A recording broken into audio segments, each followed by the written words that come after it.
We praise God for this morning time.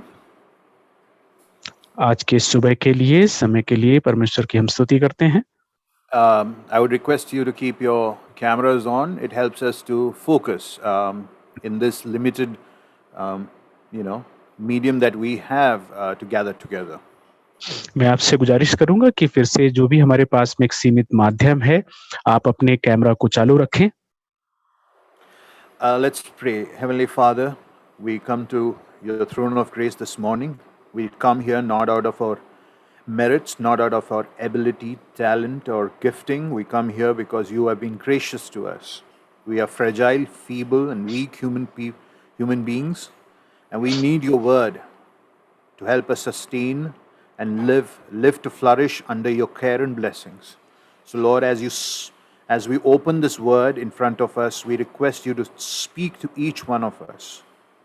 Give us the right words as speaker and translator to convey your message with clarity. This we ask in Jesus' precious name. In our series on the image of God, trying to dig it a little further, we come to this particular topic this morning, that is dignity in work. परमेश्वर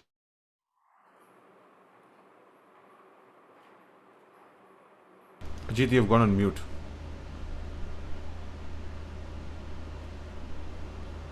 Ajit?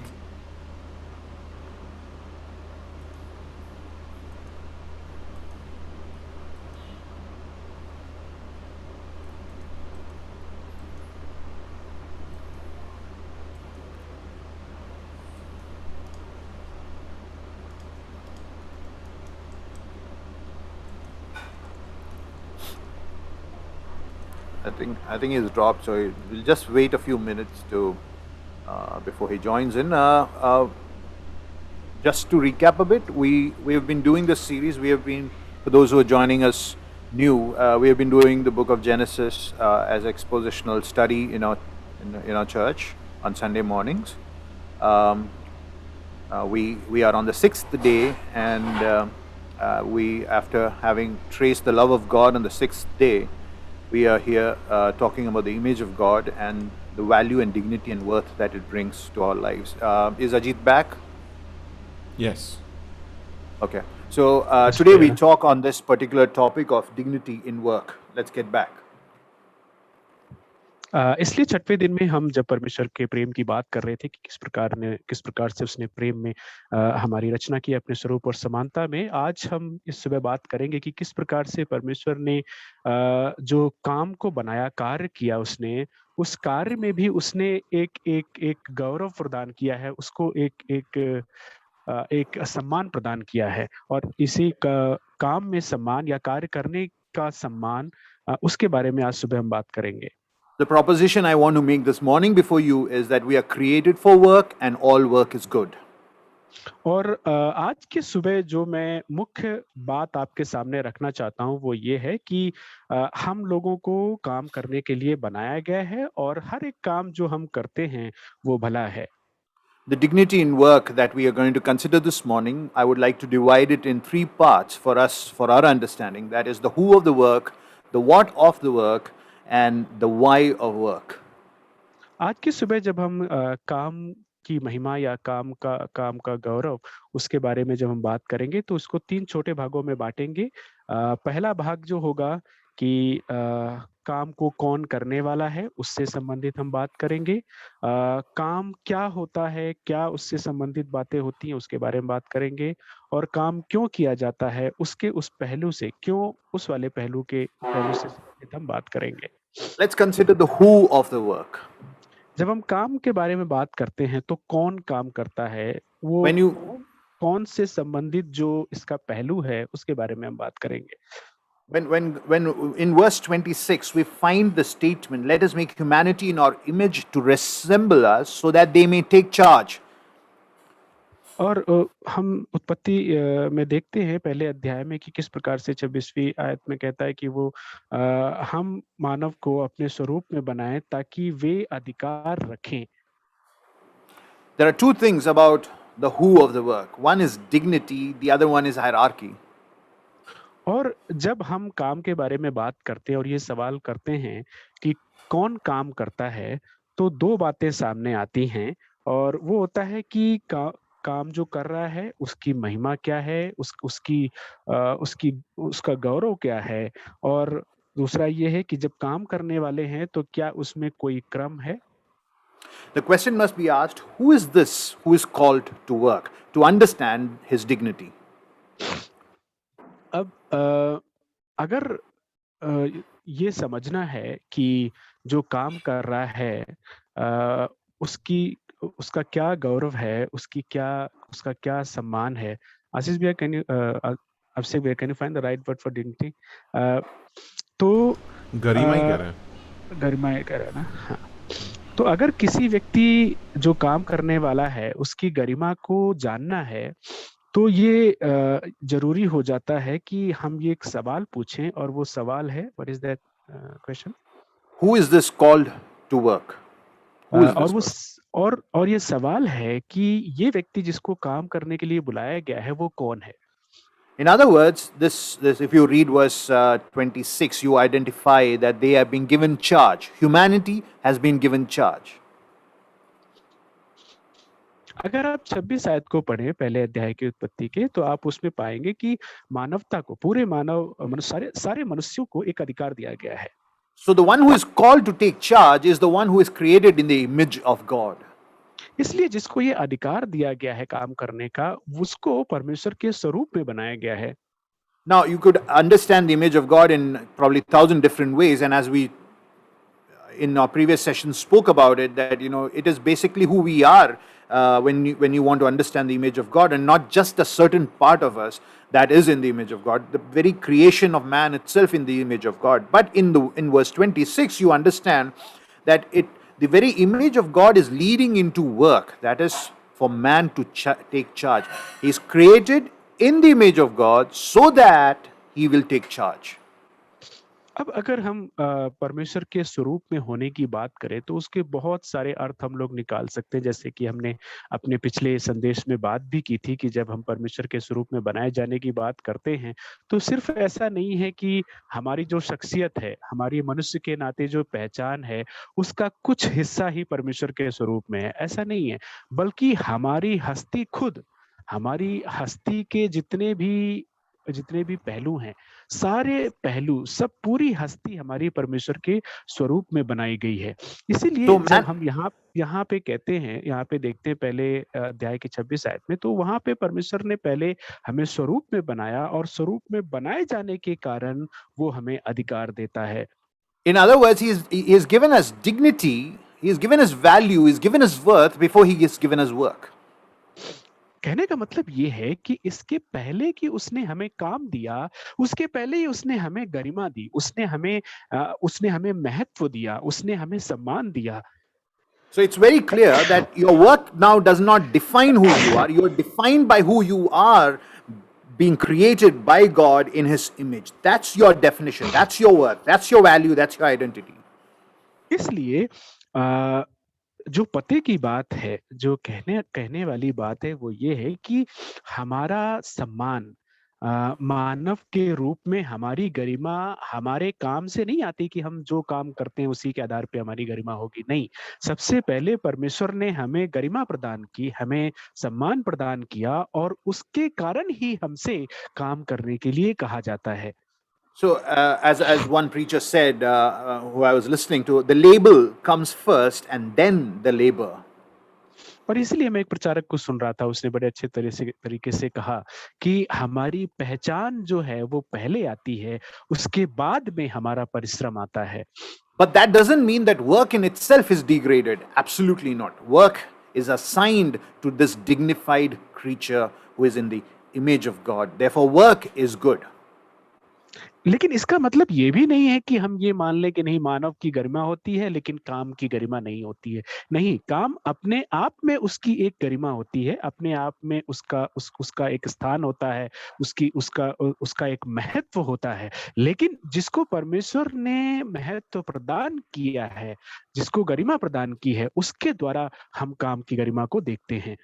We understand the biblical, account of creation is written in the context of the Egyptian account of creation, the Babylonian account of creation, the Enuma Elish, which is the Babylonian account of creation. We understand that man was created as an afterthought when Marduk, who created the whole earth, was asked, who's going to take charge of it? We as gods are not going to take charge of it, because that would amount to work. So Marduk created man as servile, with the purpose of taking charge of creation. Man was not created with dignity and then assigned work. Man was, they assumed work, they saw work, and therefore customized man for that particular work. जब हम इस Bible के सृष्टि की कहानी को देखते हैं तो हमें ये पता होना चाहिए कि जब ये बाइबल की सृष्टि की सच्ची घटना को, सच्चे वृत्तांत को लिखा गया, तो उस समय इनके इस देश के आसपास में कई सारे सृष्टि से संबंधित कहानियां थी, कथा कहानी प्रचलित थी, जैसे कि मिस्र की कहानी और बेबीलोन देश में कही जाने वाली कहानी। तो बेबीलोन देश में जो कहानी कही जाती थी सृष्टि के बारे में, उसमें ये माना जाता था कि जो सबसे बड़ा देवता था मर्डोक, उसने सब कुछ बनाया। देवता लोग जो थे, जब सब कुछ बना लिया तो देवता लोग मर्डोक के पास में आए, तो उससे कहते हैं कि ये सारा काम हमने जो बना लिया है, सारी सृष्टि, अब इसमें काम कौन करेगा? तो काम करने के लिए उन्होंने मतलब फिर आदमी को बनाया। उन्होंने बाद में सोच करके आदमी को बनाया और काम करने के लिए एक तरीके से एक गुलाम को उन्होंने मनुष्य को एक गुलाम के रूप में उसकी रचना की। The biblical account goes the other way around. It brings man as the top of the creation, the crown of creation, and he is given work. लेकिन बाइबल की जो सृष्टि की घटना है, जो सृष्टि के बारे में जो सच्ची कहानी है, वो इसके बिल्कुल उल्टा है, क्योंकि वो मनुष्य को सबसे ऊंचा स्थान देती है, उसको सृष्टि का शिरोमणि कहती है और उसके आधार पे, उसकी रचना के बाद में काम आता है। Because man is in the image of God, now he will, so that he will take charge. Now that is how man is brought into creation and assigned responsibility. He's given dignity and he's given good work. और चूंकि उसको परमेश्वर के स्वरूप में बनाया गया है, परमेश्वर के स्वरूप में बना करके उसको पृथ्वी पर लाया गया, और इस प्रकार से चूंकि वो परमेश्वर के स्वरूप में है, इसलिए उसको अधिकार दिया गया है और उसके बाद में अधिकार के रूप में उसको काम दिया गया है। उसकी महिमा पहले दी गई और उसके बाद में काम को महिमा प्रदान की गई। Work flows out of his identity of being in the image of God, because the God who created him, he is a God who is at work, who is doing productive work. काम की पहचान जो है वो मनुष्य की पहचान से आती है, और मनुष्य की पहचान जो है वो उसके परमेश्वर के स्वरूप में बनाए जाने से आती है, वो स्वरूप जिसमें परमेश्वर खुद काम करता है, और इसलिए सारा काम अच्छा है। We are product of that divine work, which is done with passion, intention, and love and artistry. We are not random creation. We are being created in his image of a God who is at work himself. हम अपने आप से यूं ही टपक नहीं पड़े। हम जो हैं वो एक कलाकार जो कि स्वर्गीय कलाकार है, उसने बड़ी चाहत से, बड़े इरादे के साथ में और प्रेम के साथ में जो अपनी कलाकारी दिखाई है, हम उसके प्रतिफल हैं। We work because we reflect the very character of God. हमारे पास में काम होता है, हम काम करते हैं, और हम इसलिए काम करते हैं क्योंकि हम सब इसी प्रकार से परमेश्वर के स्वभाव को दर्शाते हैं। Now, under the what of work, we come to the next part, which is, we've talked about dignity. Now we talk about hierarchy of this work, or the what of the who of the work. That is, how is man placed in a hierarchy to be able to work? जब हम ये बात करते हैं कि कौन काम करेगा, तो उससे संबंधित दूसरी बात जो है वो है काम करने वाले का क्रम। Now, there's a secular thinker by the name Jordan Peterson, and it's very interesting how he puts this. He says, for any good work to happen, a hierarchy is needed. एक जॉर्डन पीटरसन करके एक लेखक हैं, और वो कहते हैं कि अगर किसी भले काम का किया जाना है, अच्छे काम का होना अगर ज़रूरी है, तो ज़रूरी है कि काम करने की तरफ एक क्रम बनाया जाए। Any organization, any system is bound to fail if there is no hierarchy, if there is no flow chart of leadership. कोई भी संस्था या कोई भी तंत्र, कोई भी ऐसी जगह जहाँ पे काम होना है, तो वहाँ पे ये ज़रूरी है कि कुछ लोग ऊपर हों, कुछ लोग बीच में, कुछ लोग नीचे और इस प्रकार से एक क्रम हो, नहीं तो कोई काम नहीं होगा। Now, hierarchy in itself is not wrong. Its abuse is what is wrong. That is what you see, and that is why we hate hierarchy. But we also understand that things don't work without an hierarchy.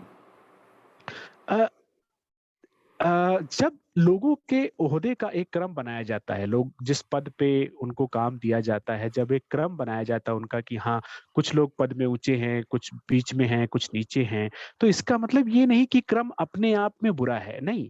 ये क्रम अपने आप में बुरा नहीं है, बल्कि जब इसका नाजायज़ फ़ायदा उठा करके इसका गलत इस्तेमाल किया जाता है, वो बुरा है। Now, when you read the creation story, you're already seeing hierarchy. You see a day and a night. You see a water and land. You see sky and land. You see the greater light and the lesser light. So that kind of a hierarchy is already flowing in the creation patterns. अगर आप सृष्टि के बारे में देखें, गौर करें, तो आप पाएँगे कि ये क्रम जो है, ये जो व्यवस्था है, वो हर एक जगह दिख रही है कि हाँ, पहले दिन है, फिर रात है, अंधियारा है, उजाला है, पृथ्वी है, पानी है और छोटी ज्योति है, बड़ी ज्योति है। तो हम हर जगह इस क्रम को, इस पदानुक्रम को हम देख रहे हैं। But in the same way, as you read on, in the sixth day, man is created and man is in charge, made in charge. So, in other words, he's put in a hierarchical order over the rest of the creation. To check, if you read verse 26, it's so fascinating that he's in charge of the fish, he's in charge of the birds, he's in charge of the livestock and everything.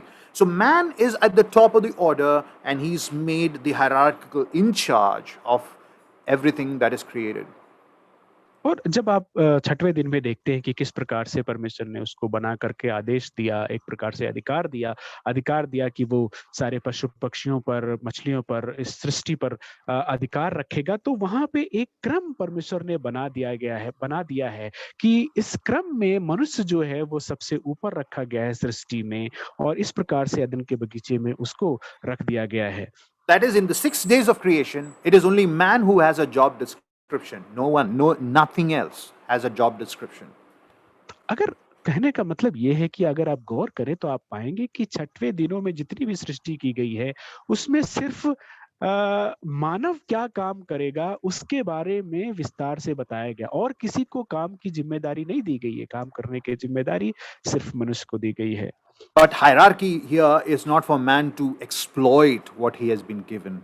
Rather, continue the good work which God has already initiated in the garden and in placing it. और जब यहाँ पे परमेश्वर ने उसको क्रम में सबसे ऊपर बैठाया है, एक क्रम की जो व्यवस्था बनाई परमेश्वर ने, उसमें जब अधिकार दिया है तो इसलिए नहीं दिया है कि मनुष्य जो है वो उसके जो नीचे हैं उनका शोषण करे, नहीं, बल्कि इसलिए ये क्रम में उसको ऊंचा स्थान दिया है ताकि वो उनकी रखवाली करे और जो अच्छा काम परमेश्वर ने चालू किया है अदन के बगीचे में उसको और भी फैलाए।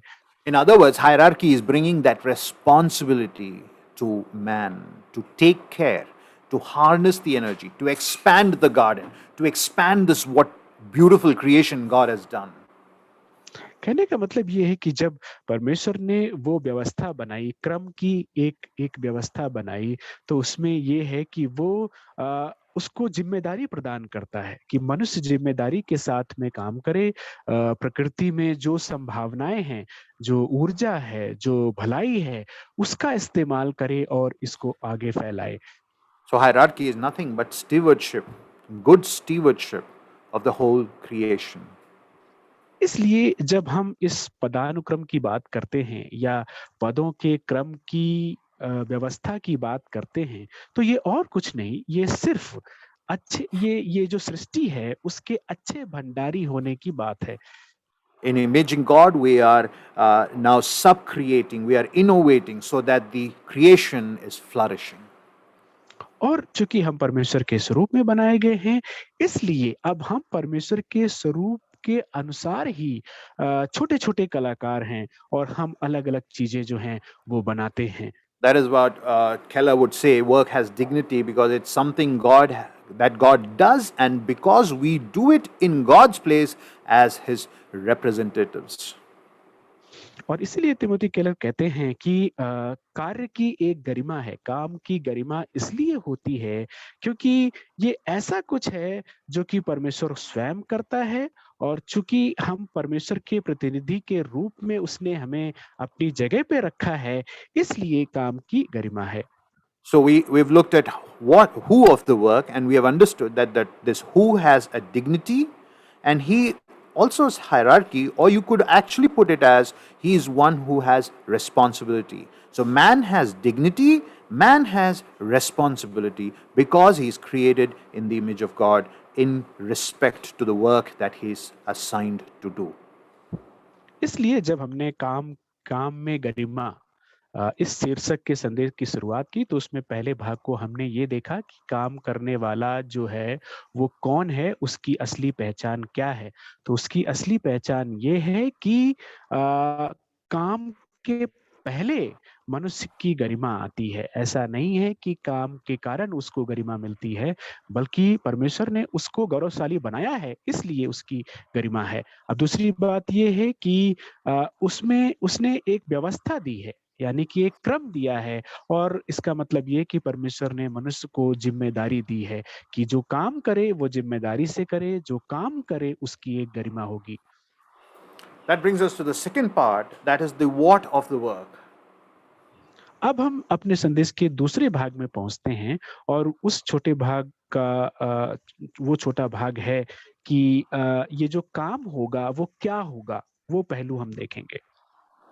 Along with the creation of man on the sixth day, God has created him and assigned him work. और जब छठवें दिन परमेश्वर ने अपनी सृष्टि की, मनुष्य को बनाया, मनुष्य को बनाने के साथ में ही परमेश्वर ने उसको काम करने की जिम्मेदारी दी। So we are not created only for a Sunday, rest day, or whatever you want to call. We are called for Sunday, which flows into Monday and Tuesday and Wednesday, and we are not just to be merely worshippers raising our hands, but we have to live out our worship in the rest of the week. और इसलिए जब हमारी रचना की गई है, तो सिर्फ हमारी रचना इसलिए नहीं की गई है कि हम विश्राम दिन के लिए बनाए गए हैं, नहीं।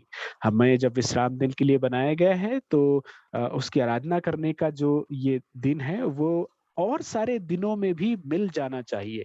यानी कि जो हम विश्राम के दिन में करते हैं, वो हमारी परमेश्वर की आराधना और काम, वो सोमवार, मंगलवार और आने वाले दिनों में भी दिखे। Therefore, it's important that we understand the nature of work that we are given, and therefore, the first thing that we understand about the what of the work is the calling. Work is a calling. अब इसलिए अगर हमें काम क्या है इसको समझना है, तो सबसे पहले ये जरूरी है कि हम काम के स्वभाव को समझें, और इसलिए सबसे पहली बात इसमें समझने की जो है वो ये है कि काम जो है एक बुलाहट है। Now, notice from verse 26 that you and I understand that being created in the image of God, He's been assigned work. Let us create man in our humanity, in our image, so that they may take. So, work now becomes a calling in response to our own creation. और इसलिए अगर आप पहले अध्याय 26 आयत में उत्पत्ति में देखें, तो वहां पे सबसे पहले परमेश्वर कहता है कि आओ हम मनुष्य को अपने स्वरूप में बनाएं, ताकि, यानी कि चूंकि उसने उनको स्वरूप में बनाया है, और इसलिए अब वो कहता है कि वो इन सारी चीजों पे अधिकार रखे। तो वहां पे आप पाते हैं कि ये एक प्रकार से परमेश्वर की बुलाहट है मनुष्यों के लिए। Now, in our world, in our present environment, we use the word vocation, we use the word occupation. I was fascinated listening to this preacher who said vocation comes from the Latin word voco, which is to say voice, and occupation obviously refers to the word occupy, and we interchangeably use it. But he said occupation just means that what we do to occupy our time. But when you look at vocation, it's a voice, it's a calling that you and I have. और इसलिए जब हम काम करने के बारे में बात करते हैं तो एक हिंदी में बड़ा टफ वर्ड है उसके लिए, सरल शब्द क्या है? एक वोकेशन मतलब आद्य व्यवसाय और ऑक्यूपेशन मतलब व्यवसाय। तो वोकेशन जो है अगर उसको हम हिंदी में कहने की कोशिश करें, ये है कि जो हम अपने लिए करते हैं, जिस अ, जिससे जिससे हम व्यस्त रहते हैं. जिसमें हम एक तरीके का शौक कह लीजिए अपने तरीके जिसमें हम व्यस्त रहते हैं, और ऑक्यूपेशन ये कि हम किसी दूसरे के लिए काम करते हैं, व्यवसाय करते हैं। लेकिन यहाँ पे बड़े जो गौर करने वाली बात ये है कि जब हम इनकी बात करते हैं तो वोकेशन की जब हम बात करते हैं तो उसमें वोको जो इसका मूल शब्द है, वोको वो उसका मतलब है आवाज या शब्द। और दूसरा जो ऑक्यूपेशन शब्द है उसका मतलब ये कि ऑक्यूपाई करना या किसी चीज को घेर लेना या उसको अपने अपने वश में करना। Now, the Hebrew word for work, which is used in chapter 2, verses 15, is a fascinating word. It is used in multiple occasions to refer to multiple things. And mostly, it is referred to work, that is hard labor. Like, people of Israel were slaving it out in Israel, in Egypt, as slaves working with the bricks. But it's also referred to people of Israel working and making the tabernacle. So it is used in that respect. Solomon uses this word in the dedication of the temple, referring to the priests, asking them to worship. So there's an interchangeable use of this Hebrew word used for work, where certain parts it refers to work, as in labor, and other parts it refers to worship.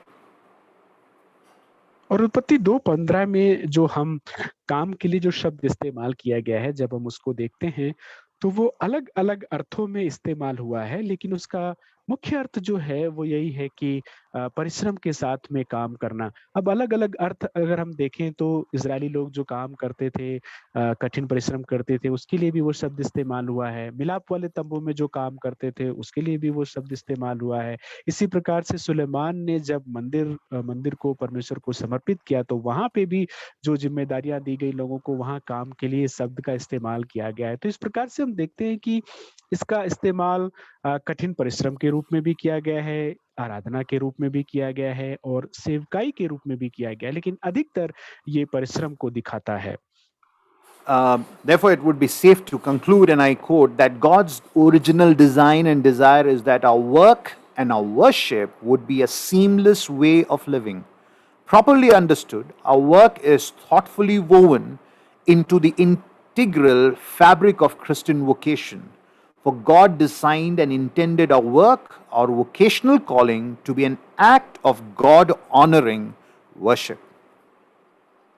इसीलिए किसी ने बड़ी खूबसूरती से कहा है कि परमेश्वर ने जो सबसे पहली अपनी अपनी रचना की, उसके हिसाब से उसकी इच्छा यही है कि हमारा काम और हमारी आराधना दोनों बिल्कुल घुल मिल जाएं, उनमें कोई फर्क ना रहे। काम को अगर ढंग से समझा जाए तो हमारे मसीहत में हम जो भी काम करते हैं, छोटा बड़ा जो भी हो, उसमें उसमें उसमें हमारा हमारा जो दूसरे के लिए किया किया जाने वाला काम है, परिश्रम से किया जाने वाला काम है, वो बखूबी उसमें मिल जाए। क्योंकि परमेश्वर ने जो है वो काम की रचना की है, उसने काम करने का इरादा हमारे हमें दिया है, ये हमें काम करने की बुलाहट दी है, और इसलिए हमारा जो भी काम हो वो परमेश्वर को सम्मान देने वाली एक आराधना जैसा काम हो। Our jobs have dignity because it's divine calling to work. It's divine calling to work, whatever work it may be. In our community at CBF, all work should be held in high regard. Doesn't matter if it's a qualified engineer, doctor, or a manual laborer. Your work is a divine calling, and everyone must respect all kind of work. और इसलिए प्रियो, जो भी काम है सब कुछ परमेश्वर के द्वारा बनाया गया है। परमेश्वर ने उसको गरिमा प्रदान की है। हम जो भी काम करते हैं, नौकरी पेशा, सब कुछ परमेश्वर के द्वारा गरिमा प्रदान करता है। चाहे कोई भी व्यक्ति चाहे एक योग्य इंजीनियर हो, चाहे कोई डॉक्टर हो, और चाहे कोई हाथों से काम करने वाला हो। हमारे घरों में हमारी मदद करने के लिए जो जो जो लोग हमारे हाथों से काम करने वाले सहायता करते हैं, सभी लोगों का काम जो है वो सम्मान पूर्वक है, उसमें एक गरिमा है। प्रिय सीबीएफ, हम इस बात को ठीक से समझ लें। You may belong to a family of doctors, engineers, or professors, lecturers, thinkers, whoever it may be. But let me tell you, our forefather was a gardener, was a tiller of the field. So don't we should never look down at any kind of work and just call it menial, below our standards work. प्रियो, हो सकता है कि आप एक ऐसे परिवार से संबंध रखते हो जहाँ पे बहुत सारे डॉक्टर हैं, या आपके माता पिता डॉक्टर हैं। हो सकता है कि आप के माता पिता प्रोफेसर हैं, या ऐसे ही किसी बड़े जिनको हम बड़ा काम कहते हैं उनसे संबंध रखते हो। लेकिन प्रियो, हम इस बात को समझ लें कि परमेश्वर की नज़र में कोई भी काम छोटा बड़ा नहीं है। चूंकि हमारे जो आदि पिता और आदि माता थे, वो एक तरीके से किसान थे। वो मिट्टी मिट्टी में काम करने वाले लोग थे। और इसलिए जो भी हाथों से काम करने वाले लोग हैं, या इसी प्रकार से काम करने वाले लोग हैं, उनको हम छोटा करके ना देखें, उनको हम ऐसा करके ना माने कि अरे ये तो काम में हमारे स्तर से नीचे का काम करने वाला है, ऐसा because हम किसी को ना जाने। every work is a calling to bring order from chaos, and that's what we see in the beginning opening verses. The Spirit was hovering over the face of the deep, which represented the chaos, and what comes follows in the 6 days of creation is this fascinating, beautiful creation. That's what our calling is based on.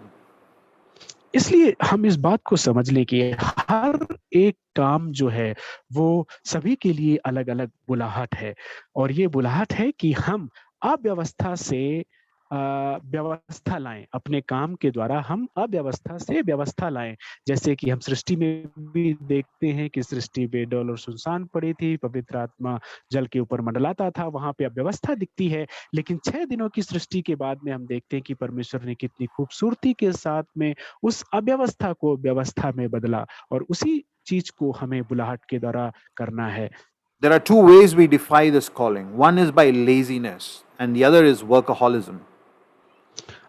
2 तरीके हैं जिनके द्वारा हम अपनी इस बुलाहट को गलत साबित करते हैं, या उसका गलत इस्तेमाल करते हैं। पहला ये है कि हम आलसी हो जाते हैं और इसलिए हम काम नहीं करते। दूसरा तरीका ये है कि हम सिर्फ ऐसा सोचते हैं कि काम ही काम करना है। Now, for me, I have to really fight the sin of laziness. अगर मैं अपनी बात करूं तो मैं अपने जीवन में, मेरे लिए बड़ी ज़रूरत होती है कि मैं मेरे अंदर जो आलस्य का पाप है उससे मैं लड़ता हूँ। Now, if I don't fight the sin of laziness, I am not fulfilling my calling by my dear Lord, by my Creator, in order to bring chaos, order out of chaos, in order to subcreate like He did, in order to expand His beauty on the face of this earth.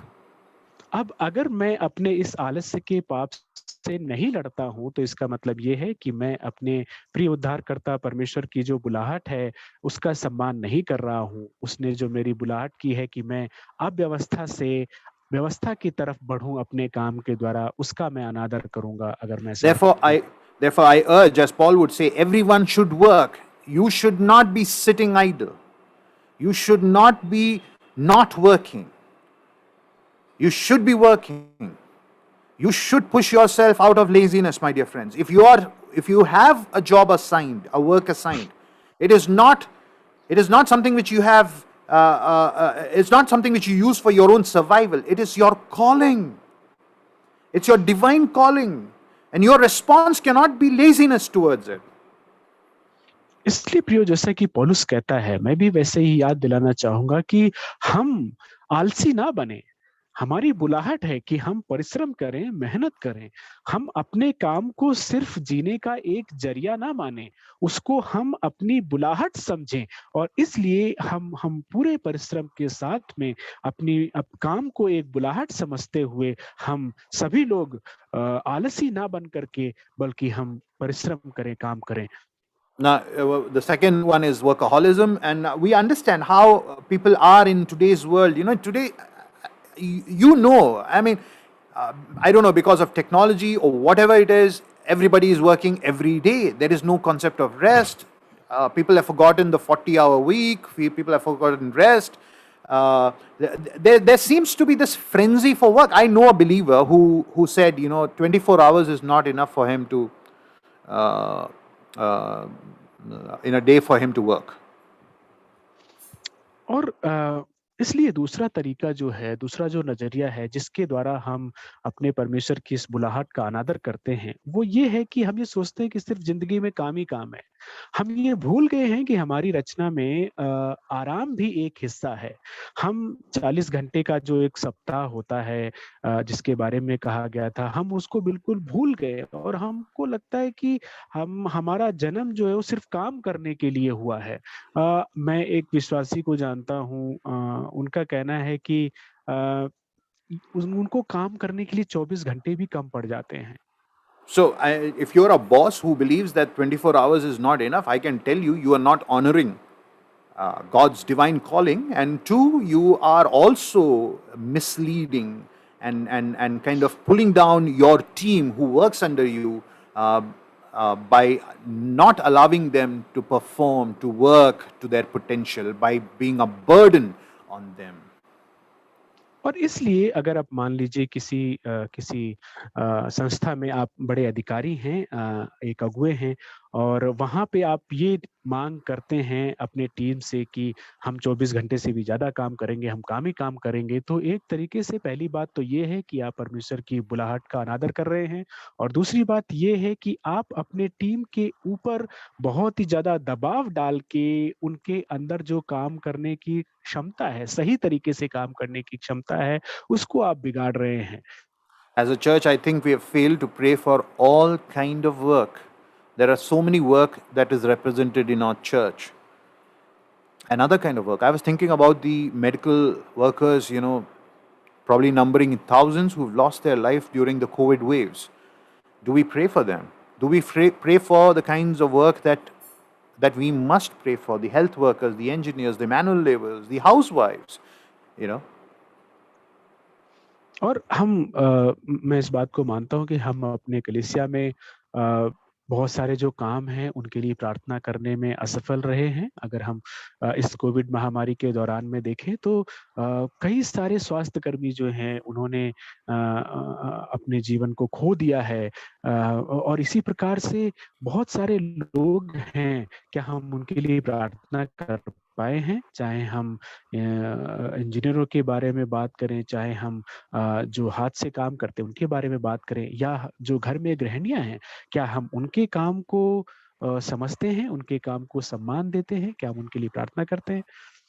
So as we were talking about what is of the work, we understood that work is calling, and two, we're going to look at it. Work is to give. Work is giving.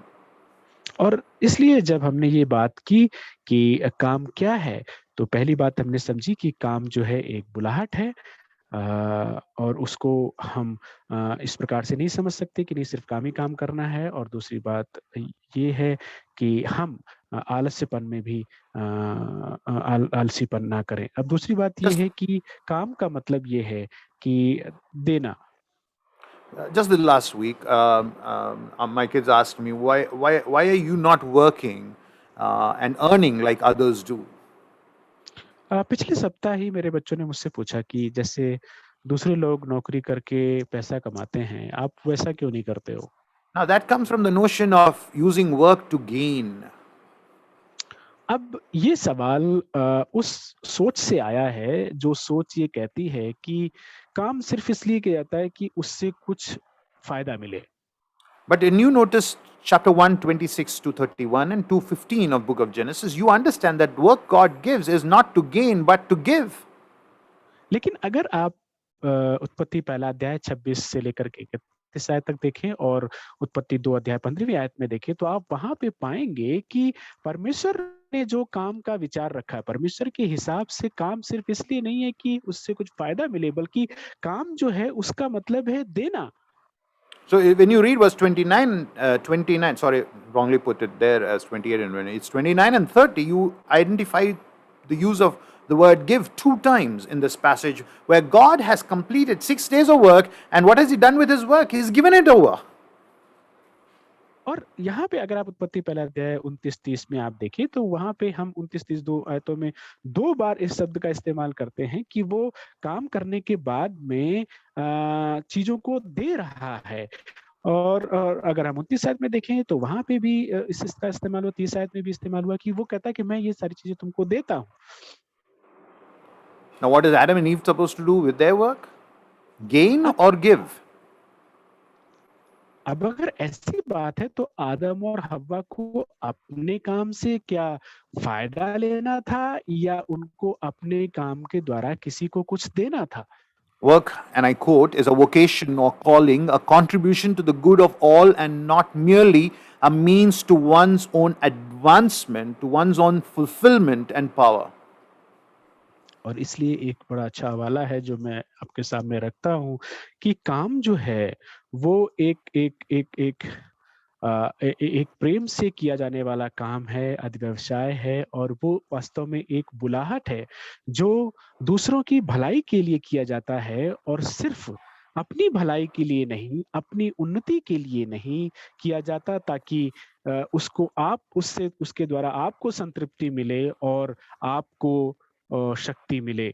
We Christians have failed in this aspect too. We see work as gain, as being successful, as finding a higher salary package, and for that we are ready to do anything. We are ready to move places, or we are ready to immigrate.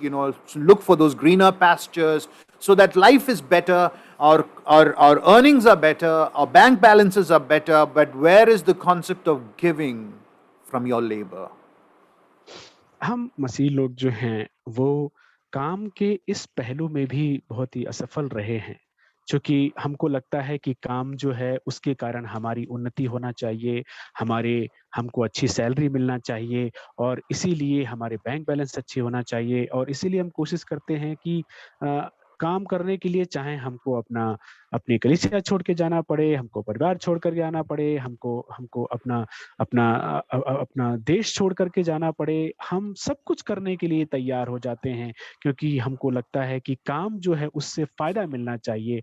काम से किसी को हम कुछ दें बिना किसी स्वार्थ के, वो हमने सीखा नहीं, और इसमें So you हम may वास्तव में असफल रहे हैं।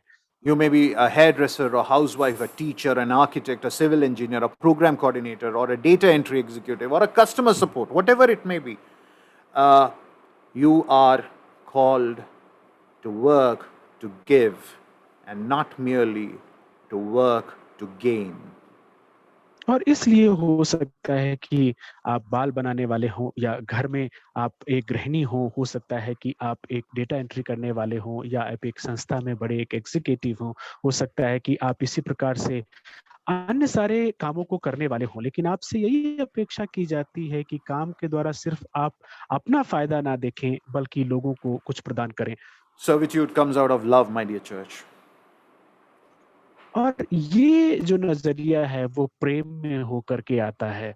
You see, your creator God, as he's seen in chapter 1 of book of Genesis, gets his hand dirty because he's a fountain of love. अगर आप पहले उत्पत्ति अध्याय में देखें तो वहां पे आप पाएंगे कि हमारा परमेश्वर जो है वो काम के लिए अपने हाथ गंदे कर रहा है एक तरीके से, और वो इसलिए ऐसा कर रहा है क्योंकि वो प्रेम का एक स्रोत है। You must love your work, for your work is something where you serve others. Through your work, you serve others. You are ready to give to others. आप अपने काम से इसलिए प्रेम करें क्योंकि आप अपने काम के द्वारा दूसरे की सेवा कर पाएंगे। एक प्रकार से आप अपने काम के द्वारा किसी को कुछ दे पाएंगे। You must see your work in the context of the two commandments: love your God and love your neighbor. आपको अपने काम को इस दृष्टिकोण से देखना चाहिए जो कि आज्ञा हमें दी गई है कि हम अपने परमेश्वर से प्रेम करें और हम अपने पड़ोसी से भी प्रेम करें। As Keller would say, that Christians should be aware of this revolutionary understanding of the purpose of work in the world. We are not to choose jobs and conduct our work to fulfill ourselves and accrue power.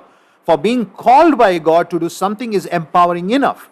We are to see, Ajit, you can pick from there, you are to see work as a way of service to God and our neighbor. So we should both choose and conduct our work in accordance to that purpose and command. और इसलिए Timothy Keller जो कहते हैं वो कहते हैं कि हमें काम को ऐसे देखना चाहिए जैसे कि ये हमारी बुलाहट है परमेश्वर के द्वारा हमारे पड़ोसियों की सेवकाई करने के लिए, और इसीलिए हमें उसी तरीके से इस काम को देखना चाहिए कि हम सेवकाई करें और परमेश्वर का जो मकसद है परमेश्वर की आराधना भी इसी के हिसाब से करें।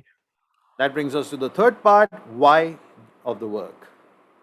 अब हम अपने इस संदेश के तीसरे छोटे भाग पे पहुंचते हैं और वो ये कि काम क्यों किया जाए। Now, काम if you से read verse, संबंधित जो क्यों है उस पहलू को हम देखें। now you read verse 31 and you see that word, you observe the word God saw everything and it was supremely good. जब आप 31 आयत को पढ़ते हैं तो वहां पे आप देखते हैं कि परमेश्वर ने सब कुछ देखा और क्या देखा कि ये बहुत ही अच्छा है। So at the end, that word good has been repeatedly used, but at the sixth day, the beauty of the creation is amazing, and God looks at it and He says it's supremely beautiful. और इस शब्द अच्छे को दोहराया गया है छठवें दिन में, और परमेश्वर ने जो कुछ भी सृष्टि की उसने देखा और उसने देखा कि ये बहुत ही अच्छी है। Therefore, I want to emphasize on two things here and in talking about the why of the work. That is, one, work is good, and two, it should lead to goodness or beauty. और इसलिए जब हम काम के उस पहलू से यानी कि क्यों से संबंधित पहलू से जब हम बात करते हैं तो दो बातें हमको समझनी चाहिए। पहली बात यह है कि काम जो है अच्छा है इसलिए काम किया जाना चाहिए, और काम से भलाई पैदा होनी चाहिए इसलिए काम किया जाए। All work is beautiful and therefore should result in beauty. क्योंकि हर एक काम जो है सुंदर है इसलिए उसका प्रतिफल भी सुंदर होना चाहिए। Our work came before. Genesis 2:15 came before Genesis 3:15. उत्पत्ति 2:15 पहले आया, उत्पत्ति 3:15 बाद में आया। When God looks back at His work, He's looking at something beautiful. What was chaotic is now beautiful. जब परमेश्वर अपने काम को देखता है तो उसको अच्छा करके देखता है। जो चीज अव्यवस्थित थी वो अब व्यवस्थित रूप में परमेश्वर देखता है। Now He has handed over this well done work to this creature who is in His own image to continue that good work. अब उसने जिस अच्छे काम को कर लिया है, इस अच्छे काम को वो उस प्राणी के हाथ में सौंपता है जिसको अपने स्वरूप में बनाया है, और उससे कहता है कि इस अच्छे काम को करने की जो विरासत है उसको कायम रखो, उसको आगे बढ़ाओ। We are turning back by doing this beauty producing work, turning back the chaos and the undoing of sin and bringing back beauty into this world. जब हम काम करते हैं तो एक तरीके से जो अव्यवस्था होती है उसको हम अपने काम के द्वारा व्यवस्थित करते हैं। जो पाप होता है उसको उसका प्रभाव जो है काम के द्वारा हम खत्म करते हैं। Your work is good because your God has put you there, and He's put you there so that you would do well with your work as He did well with His work. आपका काम अच्छा है इसलिए अच्छा है क्योंकि परमेश्वर ने आपको काम करने के लिए रखा है। चूंकि उसने अच्छे से काम किया इसलिए आपकी भी जिम्मेदारी है कि आप काम को अच्छे से करें। And this does not mean that your God has gone into retirement mode and has just asked you to continue work. He is a God who is at work. Unlike the gods in the Enuma Elish, this God is at work, and therefore Jesus would go on to say that my Father is always at His work to this very day, and I too am working. Your God is a God at work. He's not on retirement. इसलिए इसका मतलब ये भी नहीं है कि परमेश्वर ने अब काम करके हमको सौंप दिया और इसलिए अब वो रिटायरमेंट पे चला गया, छुट्टी पे चला गया। नहीं, ऐसा हमारा परमेश्वर नहीं है कि काम करके छुट्टी पे चला जाए। यूनेमा यूलिस जैसी जो कहानी है जिसमें सृष्टि का वर्णन बताया गया है, वहाँ पे हम पढ़ते हैं कि काम करने के बाद में जो देवताओं ने जो है वो काम सौंप दिया मनुष्य के ऊपर और अपना छुट्टी मनाने चले गए। लेकिन ऐसा नहीं है, क्योंकि प्रभु यीशु मसीह भी कहते हैं कि मेरा परमेश्वर, मेरा पिता जो है वो हमेशा आज के दिन तक काम कर रहा है और मैं भी काम कर रहा हूँ। He, the king of the world, the king of the universe, the sovereign king, was born into a carpenter's family, not into a palace where he would have handmaids and male servants to take care of his needs, where he would have to just sit on a throne. But he worked as a carpenter, did hard labor, my dear church, so that, I mean, that itself shows you that how much does he value work and how work is good. अगर हम अपने परमेश्वर प्रभु यीशु मसीह को देखें तो उसने इस बात का चुनाव नहीं किया कि राजमहल में पैदा हो, जहाँ पे उसकी सेवकाई की जाए, जहाँ पे कामदार लोग जो हैं उसके सारे काम को करें और वो सिर्फ सिंहासन पर बैठ करके आराम करे। नहीं, उसने एक बढ़ई के घर में जन्म लिया, बढ़ई के घर में जहाँ पे उसको काम करना अच्छा लगा। आप इस तरीके से देख सकते हैं कि वो परमेश्वर जो है काम को कितना महत्व देता है। We don't enjoy our work today. For us, work is painful drudgery, right? आज के दिन ऐसा नहीं होता, काम हमारे लिए बड़ा कष्टदायक हो गया है, काम बड़ा मुश्किल हो गया है। We as Shija, co-teachers would tell Shija, 8 से 2 बजाना है और घर वापस जाना है. It's that ideology that is there with us. We don't look at how beautiful this work is, and we don't see the beauty in the work anymore. It's just painful, monotonous drudgery that we are going through, and we're just surviving through it. That's it. और सीजा मुझसे कहती है बार-बार कि काम के प्रति लोगों का तो नज़रिया में हमारे स्कूल में सिर्फ ऐसे ही है कि 8 से 2 बजाना है, उसके बाद घर जाना है। यही नज़रिया दुनिया में काम का हो गया है। काम जो है उबाऊ हो गया है, काम बहुत ही कठिन लगने लगा है। हम किसी तरीके से सोचते हैं कि हाँ, किसी तरीके से काम करने के जो घंटे हैं, वो गुज़र जाएँ। Paul would say in Colossians 3:23 and 24, whatever you do, work heartily as for the Lord and not for men, knowing that from the Lord you will receive the inheritance as your reward. You are serving Lord Jesus Christ in your work. कुरिन्थियों 3:23 में इसीलिए पौलुस कहता है कि जो कुछ भी तुम करो उसे मन लगा करके करो, ऐसे कि जैसे कि तुम परमेश्वर के लिए करते हो, मनुष्यों के लिए नहीं, क्योंकि तभी तुम परमेश्वर के द्वारा उस इनाम को पाओगे जो कि उसने तुम्हारे लिए रखा है। Now, the second part of the work is that one is work is in itself good and it produces goodness. That's the second part of the why of the work. That it produces beauty. That's what we are seeing. और दूसरा भाग जो इसी का है कि क्यों काम किया जाए, वो ये है कि काम अच्छा है और इसलिए काम जब किया जाए तो उसका परिणाम जो निकले वो भी अच्छा होना चाहिए, भला होना चाहिए। Now, the problem with us as people living in this present day and age, we see beauty as a very subjective topic. Now, we will take some other sessions, to understand what beauty is in its biblical essence. But for today, let me say that what God made was beautiful. The outcome of His creative work was beautiful work. अगर दुनिया में देखा जाए तो कोई चीज़ सुंदर है या नहीं है, इसके बारे में लोग कहते हैं कि ये तो किसी का व्यक्तिगत नज़रिया है, किसी को कोई जो सुंदर लग सकती है, वही चीज़ दूसरे को सुंदर नहीं लग सकती है। उसके बारे में कभी हम फिर से बात करेंगे जब मौका मिलेगा कि वास्तव में सुंदरता क्या है बाइबल के हिसाब से। लेकिन परमेश्वर ने जो कुछ भी काम किया वो बहुत सुंदर था।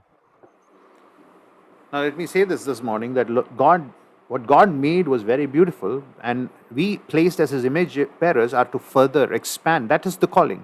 That's what. So our work amounts. Whatever we're doing should amount to something beautiful.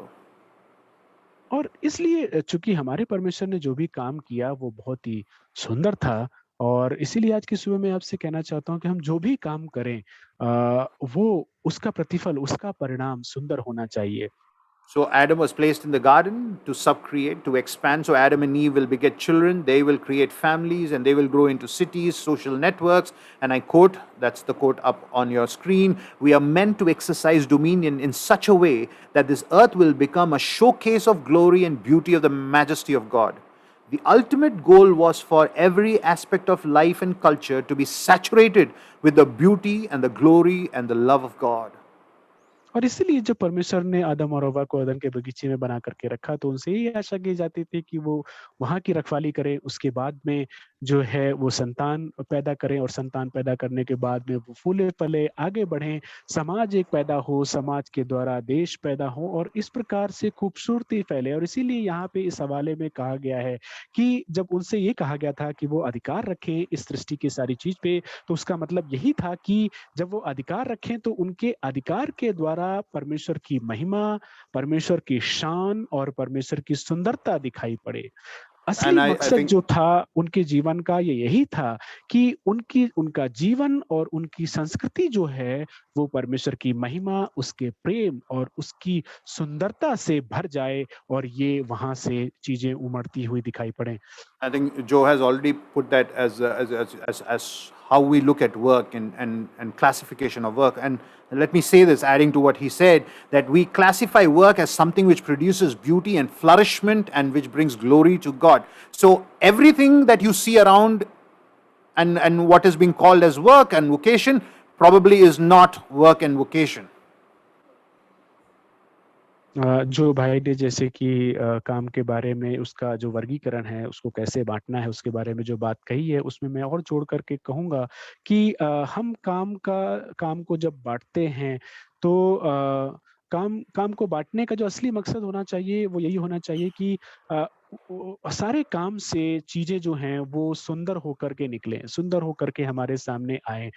लेकिन सारा काम जो हम करते हैं, उनसे ये चीज़ निकल कर के नहीं आती। Just for example's sake, I'm running out of time. I want you to bear with me on that. In our world of the social media, you have these influencers, an array of people who probably are calling themselves as influencers and gamers. Now, there are people who have taken to professional gaming and calling that as work, or there are people who have taken to influencers, and some of them, I don't see beauty in that work. I see vulgarity, I see breaking of laws, I see rudeness, brashness, bragging. That's not to be classified as work. अगर हम social media की बात करें, तो social media में हम देखेंगे कि बहुत सारे लोग हैं जो अपने आप को प्रभावशाली मानते हैं। वो कहते हैं कि हम जो करते हैं वो बहुत सारे लोगों के जीवन पे प्रभाव डालता है। उसी प्रकार से कुछ लोग जो हैं वो गेम खेलने वाले हैं। अब ये लोग जो हैं इनको अपने कार्यों को एक सही काम माना है। लेकिन अगर आप देखें तो इन लोगों के जीवन में असली काम जैसा कुछ नहीं दिखता, क्योंकि जब ये लोग अपना काम करते हैं तो उसमें घमंड दिखता है, उसमें बहुत ही भद्दापन दिखता है, दूसरे को नीचा दिखाने वाली बात दिखती हैं, अपने आप को बहुत ऊपर दिखाने वाली बात दिखती हैं और इस प्रकार से इनके काम सुंदर काम नहीं लगते। So, if you were to ask the question to yourself, why do I work? Your reasons could be many. You could say, I work to provide for my family. You could say, I work so that I can share gospel with my co-workers, with my peers. Or you could say, I work to support church and ministry financially or do charity. Now, none of these are wrong reasons, but there is a much fundamental reason why you and I work, and that is because the God who works brings about beauty in his work. Therefore, we work to expand that beauty, the beautiful kingdom of God. और इसलिए अगर आपसे ये सवाल किया जाए कि आप काम क्यों करते हैं, तो हो सकता है आपका जवाब हो कि भाई मुझे परिवार चलाना है, उनका पेट भरना है, इसलिए मैं काम करता हूँ। हो सकता है आपका जवाब हो कि नहीं, मुझे जो मेरे साथ में काम करने वाले हैं, उनके साथ में सुसमाचार बाँटना है, इसलिए आप काम करते हैं। हो सकता है आपका जवाब हो कि कलीसिया में जो पैसे की ज़रूरत है, उसको पूरा करने के लिए मैं काम करता हूँ। हो सकता है कि आप कहें कि मैं समाज सेवा का काम करता हूँ। ये सारे काम जो है, ये सारे जवाब हो सकते हैं सही हों, लेकिन हमारे सारे काम का एक ही आधार होना चाहिए, एक ही मुख्य बात होनी चाहिए, एक ही मुख्य कारण होना चाहिए हमारे काम का, और वो ये है कि हम इसलिए काम करें कि उस काम को करने से कुछ सुंदर परिणाम निकले, क्योंकि जो हमारा परमेश्वर है जिसने काम किया, उसने चीज़ों को सुंदर बनाने के लिए काम किया, और उसी प्रकार से हमारे भी काम का आधार हो, कारण हो। We work to bring the beauty of God into this world. इस दुनिया में परमेश्वर की सुंदरता को लाने के लिए हम काम करते हैं। Naveen is in Africa right now. Uh, he's gone to inspect sites where they are going to build dams for the purpose of people. And these are pictures that he sends from there. नवीन भाई जो हैं वो Africa गए हुए हैं और वहां पे जाकर के उनको ऐसी जगह का सर्वेक्षण करना है, देखना है जहां पे डैम बनाए जा सकें, बांध बनाए जा सकें और वहां पे पानी इकट्ठा करके लोगों की पानी की जो पीने की और अन्य चीजों की जरूरत जो है पानी के द्वारा जो पूरी हो सकती है, उसके लिए वो वहां पे गए हैं। और ये जो And, कुछ and पिक्चर जो आपको तस्वीरें देख रहे हैं अपने मोबाइलों पे, कंप्यूटर पे, ये वहां से भेजी है उन्होंने। and he's walking and he's the one taking that picture and he's not going sightseeing, he's going to a site for work. वो That's यहाँ not पे trekking, mind you. ये जो पिक्चर है वो चलते उन्होंने खुद खींची हैं, वो सैर सपाटे के लिए वहां पे नहीं गए हैं, वो वहां पे डैम जहां बनाना है उस जगह का निरीक्षण करने के लिए गए हैं। And they're walking to this place so that their work would amount to bringing beauty of God into the lives of the people, into the creation there. और ये लोग नवीन भाई भी उनको मिला करके ये लोग ये कोशिश कर रहे हैं कि किस प्रकार से उनके काम के द्वारा लोगों के जीवन में परमेश्वर की सुंदरता दिखे। Now, does your work look ugly? अब सवाल ये है कि क्या आपको अपने जीवन में आपका काम बड़ा गंदा लगता है? Well, there are times when you would look at your work and say, what kind of an ugly work is this? I mean, if you are changing a diaper and you are a housebound mother, there's absolutely no beauty in that work. अभी हो सकता है कि कई बार आपके जीवन में ऐसे पल हो जहाँ पे कहे कि यार क्या गंदा काम है। हो सकता है कि आप एक माँ हो और अपने बच्चे का डायपर बदल रही हो और वास्तव में अगर वो काम देखा जाए पहली नजर में तो ऐसा लगेगा कि इस काम में क्या सुंदरता है। Now, sometimes I sit down with me. I cannot go regress into thinking on my own work, and I feel, what am I gaining out of this? I am working so hard and I see no gain in my work, and that makes my work look ugly to me. अब अगर मैं जो काम कर रहा हूँ उसको मैं देखता हूँ, अगर मैं पीछे मुड़ करके देखता हूँ तो मुझे लगता है कि मैं क्या काम कर रहा हूँ। मेरे काम से कोई लाभ नहीं मिल रहा है, कोई प्रतिफल नहीं मिल रहा है। There is no कितना success, गंदा काम है। there is no monetary gain, there is no success to call for, there is no pride, there is no aspect of my work which will fuel my pride, pride in the sense that I can put it out in the social media, I did that, or put it out in the CV. There's absolutely nothing like that. मुझे लगता है कि इस काम में कोई सफलता नहीं है, इस काम में कोई पैसा नहीं है, इस काम में ऐसा भी नहीं है कि मैं अपना कॉलर ऊंचा कर सकूं, उदाहरण के लिए कि सोशल मीडिया में ये मैं अपने काम को दिखा सकूं कि मैंने ये किया है। और मुझे लगता है कि ये क्या अजीब सा काम है। But I understand now that my work is not for gain, but it is to give, it is to expand the beauty of God.